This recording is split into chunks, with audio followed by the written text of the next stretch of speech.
Hi అండి. అందరికీ నమస్కారం. Welcome to my channel. ఈ వీడియోలో ప్రభుత్వ ఉద్యోగుల medical reimbursement rules, process full guide గురించి ఈ వీడియోలో తెలుసుకుందాము. వీడియో అయితే ఎక్కడ కానీ స్కిప్ చేయకుండా ఎండ్ వరకు చూసేయండి. అప్పుడే ఇన్ఫర్మేషన్ పూర్తిగా అర్థమవుతుంది. అలాగే వీడియో చూస్తున్న ప్రతి ఒక్కరు వీడియోకి లైక్ చేయండి ఫ్రెండ్స్. ఈ వీడియోని తోటి ఉద్యోగ, పెన్షన్ మిత్రులతో అయితే షేర్ చేయండి. కొత్తగా మన ఛానల్ చూస్తున్నవారు ఇంకా ఎవరైనా సబ్స్క్రైబ్ చేసుకోకుంటే వెంటనే మన ఛానల్ అయితే సబ్స్క్రైబ్ చేసుకోండి. సో, దీని ద్వారా నేను చేసే లేటెస్ట్ వీడియోస్ అన్నీ మీ వరకు రీచ్ అవుతాయి. ఇక ఆలస్యం చేయకుండా వివరాల్లోకైతే వెళ్ళిపోదాము. ఫ్రెండ్స్, ఇక విషయానికొచ్చినట్టయితే ఆంధ్రప్రదేశ్ మరియు తెలంగాణ రాష్ట్రాల్లోని ప్రభుత్వ ఉద్యోగులు మరియు పెన్షనర్లందరికీ నమస్కారం అండి. ఈరోజు మనం ఉద్యోగుల జీవితంలో అత్యంత కీలకమైన అంశం వారి ప్రాణాలను మరియు ఆర్థిక స్థితిని కాపాడే ఆరోగ్య సంరక్షణ పథకాల గురించి చాలా లోతుగా ప్రతి చిన్న విషయాన్ని విడమరిచి చర్చించుకుందాము. సాధారణంగా ప్రభుత్వ ఉద్యోగి అంటే వైద్య ఖర్చులన్నీ ప్రభుత్వమే భరిస్తుందని అందరూ అనుకుంటారు. కానీ ఆ ప్రక్రియ వెనుక ఎన్ని నిబంధనలు ఉన్నాయి? కాలక్రమేణా ఆ నిబంధనలు ఎలా మారుతూ వచ్చాయో తెలుసుకోవడం ప్రతి ఒక్క ఉద్యోగికి ఎంతో అవసరము. ఒకప్పుడు అమల్లో ఉన్న మెడికల్ రియంబర్స్‌మెంట్ విధానం నుండి నేడు మనం వాడుతున్నటువంటి ఎంప్లాయీస్ హెల్త్ స్కీమ్ ఈహెచ్ఎస్ వరకు జరిగిన పరిణామాలను గమనిస్తే అది కేవలం ఒక పథకం మార్పు మాత్రమే కాదు. అది ప్రభుత్వం తన ఉద్యోగుల పట్ల చూపే ఆలోచన విధానంలో వచ్చిన ఒక విప్లవాత్మక మార్పుగా మనం భావించవచ్చు.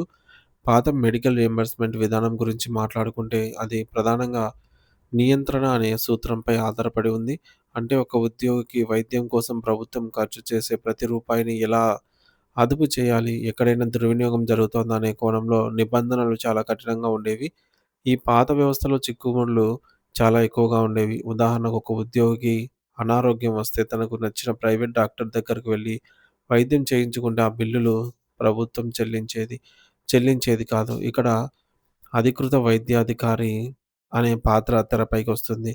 పాత నిబంధనల ప్రకారంగా ఉద్యోగి పనిచేసే ప్రాంతానికి దగ్గరలోని ప్రభుత్వ ఆసుపత్రిలో ఉండే సివిల్ అసిస్టెంట్ సర్జన్ లేదా అంతకంటే పై స్థాయి వైద్యుడిని ఏఎంగా పరిగణిస్తారు. ఆయన సిఫార్సు చేస్తేనే ఆ తర్వాత వైద్య ప్రక్రియకు చట్టబద్ధత లభిస్తుంది. ఒకవేళ ఏఎంఏ సిఫార్సు లేకుండా నేరుగా నిమ్స్ లాంటి పెద్ద ఆసుపత్రులకు వెళ్తే ఆ ఖర్చులను ప్రభుత్వం తిరిగి ఇవ్వదు.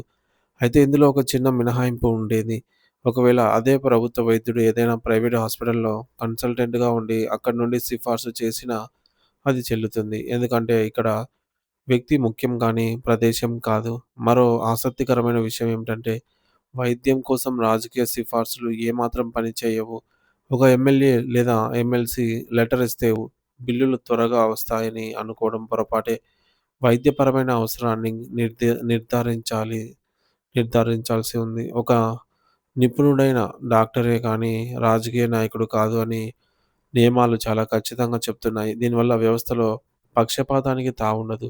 ఇక కుటుంబం అనే నిర్వచనంలోకి వస్తే ఒక ఉద్యోగి తనకు కన్న తల్లిదండ్రులకే కాకుండా ఒకవేళ దత్తత తీసుకున్న తల్లిదండ్రులు ఉండి వారు పూర్తిగా ఈ ఉద్యోగి పైన ఆర్థికంగా ఆధారపడి ఉంటే వారిని కూడా కుటుంబ సభ్యులుగా గుర్తించి వైద్య సదుపాయం కల్పించే గొప్ప అవకాశం ఈ నియమాల్లో ఉంది. కేవలం బంధుత్వం అంటే సరిపోదు. వారు ఆర్థికంగా మీపైనే ఆధారపడ్డారని నిరూపించుకోవాల్సి ఉంటుంది.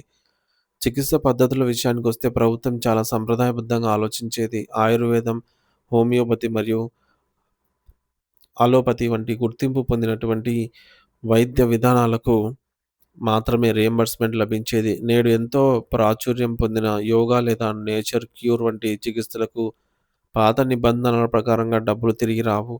అలాగే నిధుల దుర్వినియోగాన్ని అరికట్టడానికి 5 ఏళ్లలో ఒకసారి మాత్రమే పెద్ద క్లెయిమ్ అనే కఠినమైన నిబంధన ఉండేది.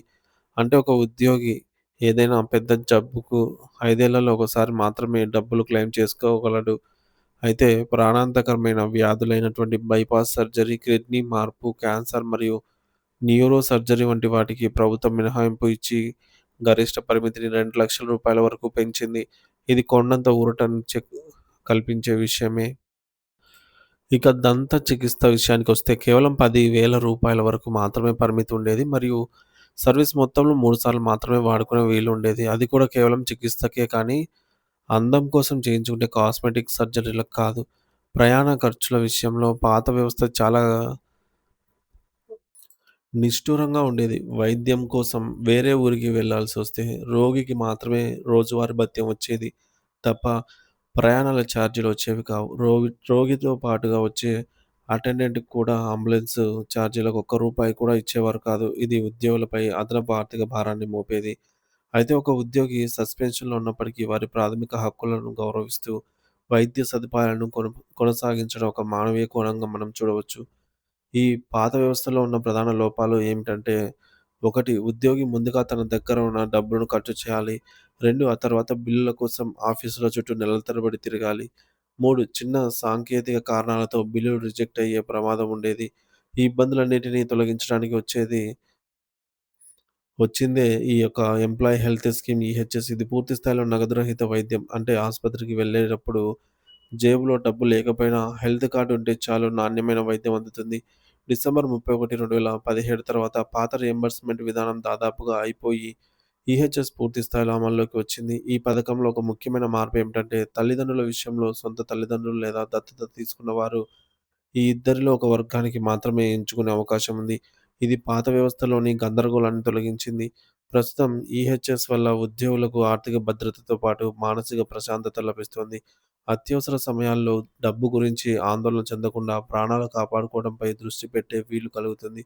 మొత్తంగా చూస్తే ఒకప్పుడు కేవలం కాగితాలు మాత్రం మరియు నిబంధనలు నిబంధనల చుట్టూ తిరిగిన ప్రభుత్వ వైద్య సాయం నేడు టెక్నాలజీ ఆధారిత నగదు రహిత వ్యవస్థగా మారింది. అయితే ఇప్పుడున్న వ్యవస్థలో కూడా అనవసరమైన చికిత్సలు చేయడం లేదా బిల్లులు పెంచడం వంటి కొత్త సవాళ్లు ఎదురవుతున్నాయి. వీటిని అధిగమిస్తూ నిధుల దుర్వినియోగం కాకుండా నిజమైన బాధితులకు సకాలంలో వైద్యం అందేలాగా చూడటమే ప్రభుత్వం మరియు ఉద్యోగ సంఘాల బాధ్యత. పాత వ్యవస్థలోని కఠినత్వం ఒక పాఠమైతే, కొత్త వ్యవస్థలోని వెసులుబాటు ఒక ఆసరా. ఉద్యోగుల ఆరోగ్యమే రాష్ట్ర అభివృద్ధికి మూలమని గుర్తించి, ఈ పథకాలను మరింత పటిష్టం చేయాల్సిన అవసరం ఎంతైనా ఉంది. మీ ఆరోగ్య కార్డులను ఎల్లప్పుడూ అప్డేట్‌గా ఉంచుకోండి మరియు మీ అత్యవసర సమయాల్లో ఈ నిబంధనల పట్ల అవగాహన అయితే కలిగి ఉండండి.